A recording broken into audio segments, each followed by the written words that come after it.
All right, folks, it's Fast Action, back in action. On this page of notes, what we want to do is we want to start to get an understanding of what trigonometry is, just basic trigonometry, and what it's talking about. Because the more you can understand how this is really working, the easier this is going to be and the less just pure memorization. So when we think about trigonometry and this idea of a trigonometric ratio, what this page is going to help us understand is that trigonometry really comes down to similarity. It's really all about similar triangles, and that historians, mathematicians before us, have calculated a whole bunch of values for us and programmed them into a calculator, okay? But let's just back it up a little bit and start here at the top of the page. In order for us to do our processes, we need to understand this idea of labeling our angles as an opposite leg, an adjacent leg, and a hypotenuse. Now, as we progress through this, I won't use the word leg anymore, and I will just say opposite, adjacent, and hypotenuse. So I'm going to drop the word leg as we work through this area. But the first thing that we want to do is we want to understand that our perspective changes based on where we're looking in a triangle. So for example, on number 1 here, I have marked the angle G. So I'm going to just put a dot there and imagine that from that perspective in this triangle, which leg would be the opposite, which one would be the adjacent, and what part would be the hypotenuse. Now, of course, the hypotenuse is always going to be across from the right angle. That's never going to change. But when I think about opposite, from this angle, the opposite is across from the angle where I'm standing. So I would put my O right there, which would mean the adjacent is right next to it. It's the leg that helps form the angle I'm looking at. Now, my next one, I'm going to take a look at, I've marked a different angle, and I've marked this angle E right here. So again, the hypotenuse is never going to change. It's always going to be across from the right angle. But now my opposite is going to be right here. So I'm going to put my O there, and I'm going to put my A on the leg that is next to it. My last one, I've got this angle T. The hypotenuse never changes.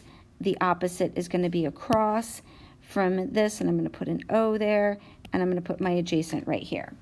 Now, it's important to recognize that if we had put our angle in a different place, if I had changed my perspective and let's put it here, that this O and A would switch places. So understanding your perspective in the triangle is very, very crucial to working with our problems. Now, with that in mind, let's start looking at a few more details. So what is trigonometry? So our definition that we have here is that a trigonometric ratio is just that, it's a ratio. Remember, a ratio is just a fancy word for fraction, okay? So it's really just a fraction, a comparison of two numbers that in this case is going to be the lengths of two sides of a right triangle, specifically a right triangle. Now, so far, what we've done in our geometry is we've learned several other methods for finding missing parts in right triangles, okay?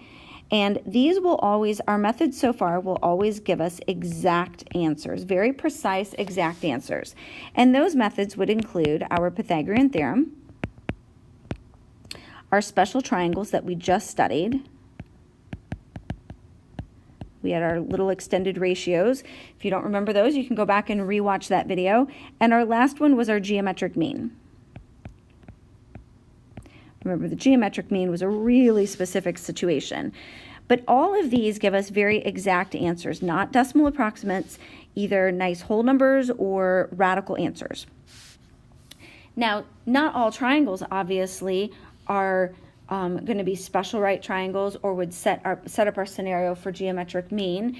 And of course, Pythagorean theorem is only useful if we know two of the three sides. So we can certainly imagine a lot of scenarios in the world that don't fit those three. And trigonometry is going to help us with that. So let's pretend that I have this triangle right here. I have this triangle, this small one, and I have this triangle right here. And these triangles, if we were naming them like mathematicians would, we would name this triangle a 25. This angle, of course, is going to be 65 and a 90. So we could name this a 25, 65, 90, and as is the big one, 25, 65, 90. Okay, now what we want to recognize here is that these two triangles are in fact similar. Okay, so these triangles are going to be similar by our angle-angle similarity. Now, if I chose this angle right here and I wanted to label the triangle in the same way that I did up above, I could label this side as the opposite, and I'm going to put a subscript of 1 there because I have two triangles I'm going to work with. And I'm going to label this as my adjacent sub 1 and my hypotenuse sub 1. Now, I could label the big triangle in a similar fashion, and I could label this the opposite sub 2 and the adjacent sub 2 and the hypotenuse sub 2. So what we know is from our analysis of similar triangles is there are many ratios that we could set up here. I could, for example, say the opposite 1 over the opposite 2 would equal the hypotenuse 1 over the hypotenuse 2. But I could also rearrange that proportion, and I could write it, and I could say the opposite sub 1 over the hypotenuse sub 1 would equal the opposite sub 2 over the hypotenuse sub 2. Really just the same proportion that I just said, but rearranged.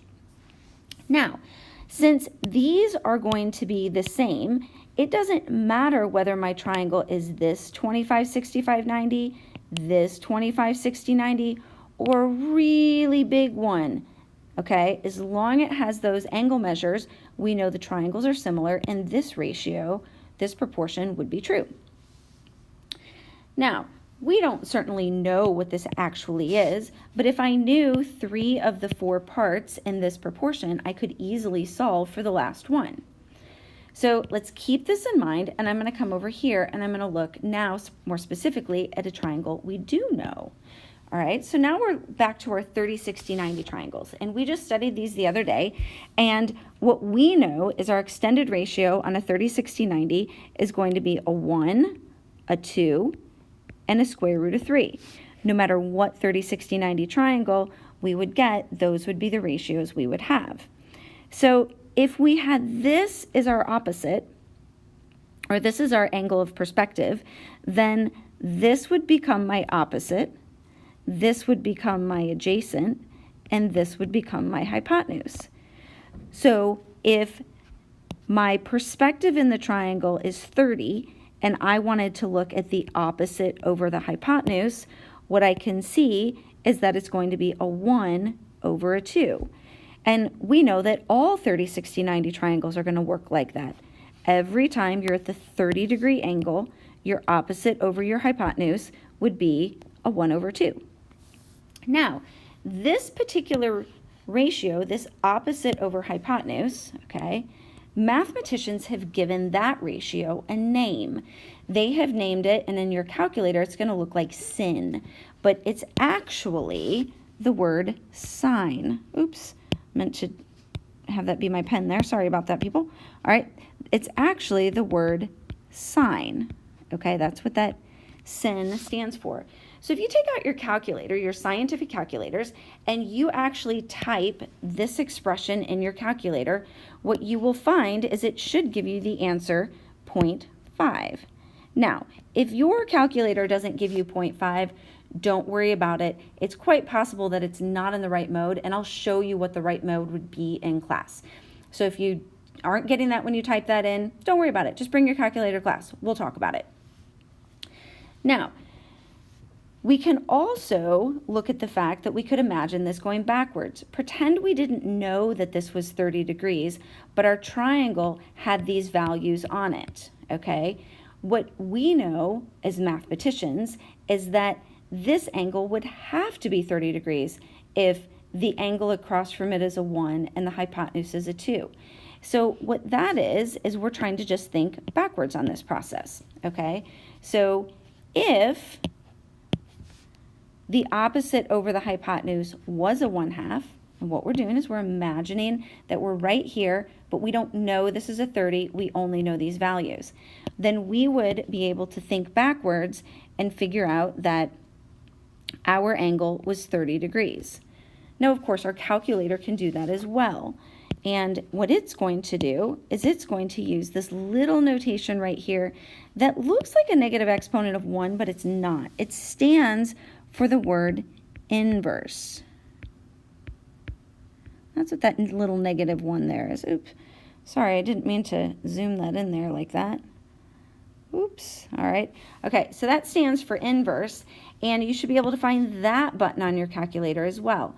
So if you can find this button on your calculator, see if you can type that in. Type it in just as you see here, just as you're seeing, just like this, and it should be able to give you back the answer 30. Now, if you're not figuring out how to do that in a calculator, really, people, don't stress about this. I'm going to show you how to do it in class. But it's good for you to give it a little bit of a try first. So, wrapping up this page, as I was saying up above, mathematicians named that ratio opposite over hypotenuse. They gave it a special name, and they named that sine. Now, what they also named are several other special ratios. So, they named, we're going to write it sine, and what we're always want to do is we're going to want to give an angle name. So, I'm just going to use the letter W for right now. So, we could say the sine of some angle W will always be the opposite divided by the hypotenuse, based on wherever W is. They've also given us a name of if we compare the adjacent leg over the hypotenuse, and they're going to call that one cosine. We're going to abbreviate it cos. Okay? And they also did tangent. So, let's write those names out right above it. So remember, this one is called sine, this one is cosine, and this one is tangent. All I'm trying to do is really give you a little bit of a preview. I'm going to totally build on this. So if this feels really, really abstract to you, please, please, please don't stress about it. So what we're going to do is we're going to type a couple things in our calculator. And just to do a little bit of calculator work. So I'm going to fill in the word sine here, and then right here I'm going to write that little inverse notation. And I'm going to write cosine here, and I'm going to write inverse cosine here. And I'm going to write tangent here, and I'm going to write inverse tangent here. And what I just want you to practice with, if you can, if your calculator is working for you, otherwise don't worry, try typing this in your calculator. See if you can type in sine 25, and what you should get is, if you round it to 4 decimal places, you should get 0.4226. And then if you do inverse sine, type in the next one, it should spit you back 25 degrees. And right here, you should get 0.9063, and you should get 25 degrees again. And you should get 0.4663, and then you should get 25 degrees again. And what that's telling us is that whenever we have a 25-degree angle, if we compare the opposite over the hypotenuse, the opposite leg over the hypotenuse, this is what it would be as a decimal.